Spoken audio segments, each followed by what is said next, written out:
اس programme میں ایک پھر آپ کو خوش آمدید کہتے ہیں ناظرین. آپ کو پھر یاد کراتا چلوں کہ یہ پروگرام 12 بجے تک جاری رہے گا. سیٹھی صاحب, اب بات کرتے ہیں, پاور آ جاتی ہے لیاقت علی خان صاحب کے ہاتھ. جی, قائد اعظم فوت ہو جاتے ہیں اور لیاقت علی خان انچارج.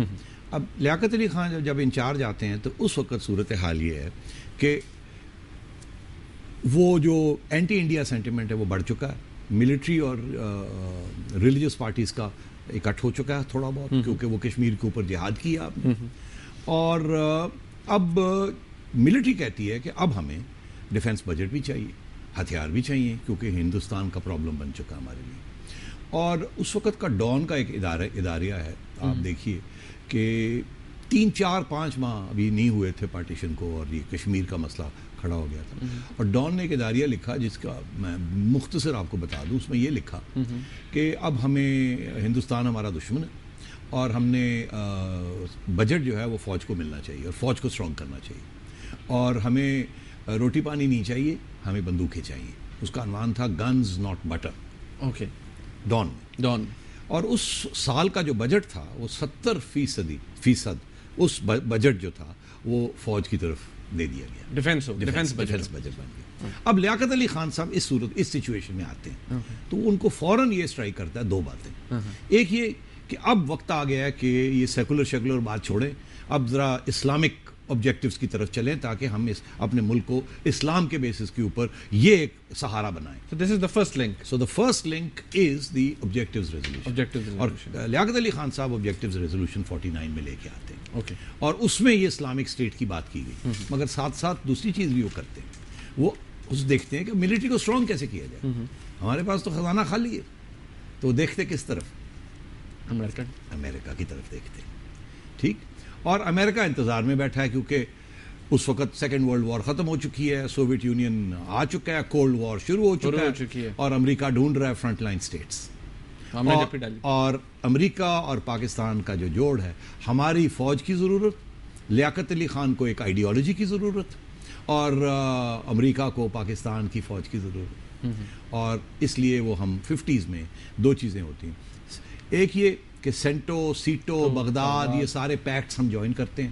اور ایک ایسا وقت بھی آتا ہے کہ لیاقت علی خان صاحب امریکہ کو یہ کہتے ہیں کہ ہم تو, آپ اور ہم ایک ہی ہیں, اگر ضرورت پڑے تو ہمیں تو اپنی فوج کی بھی ضرورت نہیں ہے اگر آپ ہماری حفاظت کر لیں. اس قسم کی باتیں بھی اس وقت ہوتی ہیں. اور یہ ایوب خان نے بھی ایک زمانے میں جا کے کہی تھی کہ ہماری فوج کی ضرورت نہیں رہے گی اگر آپ ہی آ جائیں اور سارے ہمارے ساتھ بیٹھ جائیں. بڑی کنٹروورشل. تو یہ میں آپ سے کہہ رہا ہوں کہ یہ جو امریکہ کی انٹری ہے اس کی لنک ہے فوج کے ساتھ اور اسلامک اسٹیٹ کے ساتھ, اور فوج کی لنک ہے جہاد کے ساتھ. تو یہ ساری چیزیں اب آپ فٹ ہونے جا رہی ہیں. آگے جا کے دیکھتے ہیں یہ کہاں جا کے کیسے فٹ ہوتی ہیں. 51 لیاقت علی خان صاحب اسیسینیٹ ہو جاتے ہیں. جی ہاں, لیاقت علی خان صاحب اسیسینیٹ ہو جاتے ہیں. اب کیا ہوتا ہے, اب 2 چیزیں ہوتی ہیں. Who was behind the assassination? اچھا, یہ بڑی دلچسپ بات ہے, یہ لمبا سوال ہے, اس پہ ایک الگ پروگرام کرنا چاہیے. مختصر میں آپ کو اشارہ کر دیتا ہوں کہ لیاقت علی خان صاحب یہ ایک طرف امریکہ کی طرف جھکاؤ ہے, دوسری طرف وہ روس کا دورہ کرنے والے تھے. تو ہو سکتا ہے کہ ایسے فورسز ہوں پاکستان میں اور باہر جو یہ شاید نہیں چاہتی تھی, وہ یہی چاہتی تھی کہ ہمارا رخ امریکہ کی طرف رہے اور ہماری فوج جو ہے اس کے امریکہ کے ساتھ ہی تعلق رہے. اور لیاقت علی خان صاحب اسیسینیٹ ہو جاتے ہیں. اب ان کی جگہ پہ ان کی جو اسیسینیشن کے اثرات کیا ہیں, 2 میں نے کہا. ایک یہ کہ مسلم لیگ کی ایک لیڈرشپ, سیاسی لیڈرشپ ابھر رہی تھی انڈر لیاقت علی خان. یہ لینڈ لارڈز تھے, ان کو صرف ان کی ایکسپیرینس انڈیا میں تھا, اور اس وقت زیادہ تر تو ان کا بڑا لمیٹڈ ایکسپیرینس تھا, بیکاز پہلے تو یونینسٹ پارٹی جو تھی وہ پرو انڈیا پارٹی جو تھی, یہ پرو یونائٹڈ انڈیا پارٹی تھی. مسلم لیگ کی تو اہمیت 40 کے بعد بنی.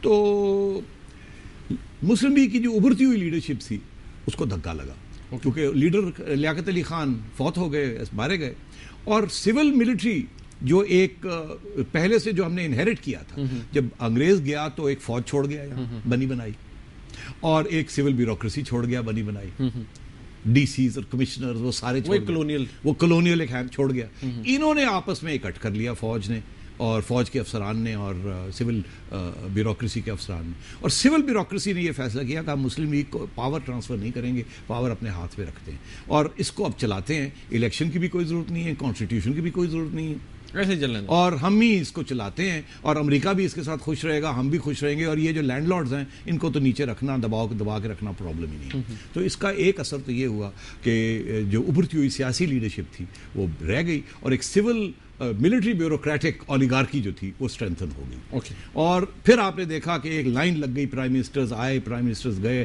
وہ سارا کچھ شروع ہو گیا, اور میوزیکل چیئرز شروع ہو گئی 1950s میں. اور پھر ایک سٹیج ایسی آئی کہ انہوں نے جنرل ایوب خان جو کہ کمانڈر ان چیف تھے ان کو ڈیفنس منسٹر, وہ پہلے ڈیفنس منسٹر بھی بنے, پھر اس کے بعد انہوں نے کیری آؤٹ کو کیا. اور اسکندر مرزا اس وقت جو پریزیڈنٹ تھے جو کہ فوج سے آئے تھے, انہوں نے انوائٹ کیا ان کو کہ آپ کو کریں. ان کا خیال تھا کہ شاید ایوب خان ان کو پروٹیکٹ کرے گا. ایونچولی فوج نے سوچا کہ اس کی کیا ضرورت ہے, ایوب خان نے پورا فل فلیش کو کر کے ان کو بھی فارغ کر دیا اور فوج نے ڈائریکٹ ٹیک اوور کر لیا. صاحب یہاں ایک سوال ہے, کیونکہ یہ پہلے وہ ڈیفنس منسٹر بنتے ہیں ایوب خان صاحب, اور اس کے بعد 58 میں کو ہو جاتا ہے ایوب خان صاحب کا.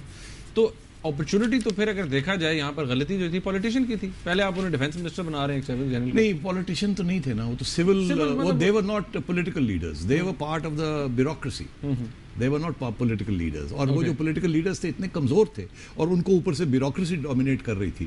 Political leaders like Feroz Khan وغیرہ زیادہ رہ ہی نہیں سکے, اور وہ اتنی وہ پیلس انٹریگز شروع ہو چکی تھی, اور کیونکہ ان کی ایکسپیرینس ہی نہیں تھا حکمرانی میں.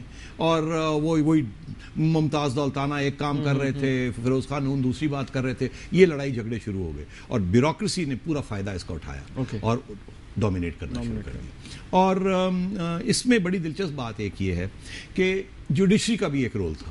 جی ہاں, جوڈیشری کا بھی ایک رول تھا, کیونکہ جب کو ہوا 1958 کا, تو جسٹس محمد منیر صاحب تھے فیڈرل کورٹ کے ہیڈ آف فیڈرل کورٹ, انہوں نے لا آف نیسیسٹی بنایا, اور پہلی دفعہ اور ملٹری رول کو لیجیٹمائز کیا, اس کو ایک امبریلا دیا, اس کو تحفظ دیا.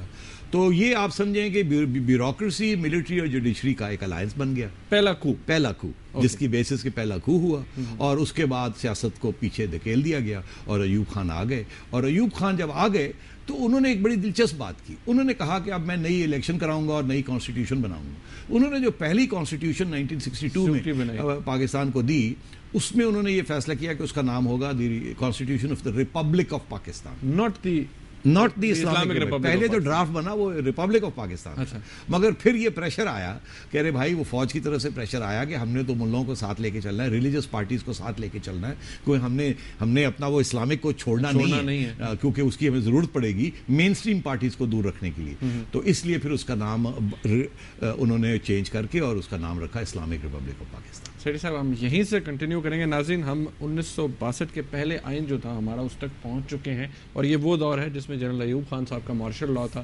اس کے اندر جو ڈیولپمنٹس ہیں اس کے بارے میں بات کریں گے. ایک بریک لیتے ہیں, ہمارے ساتھ.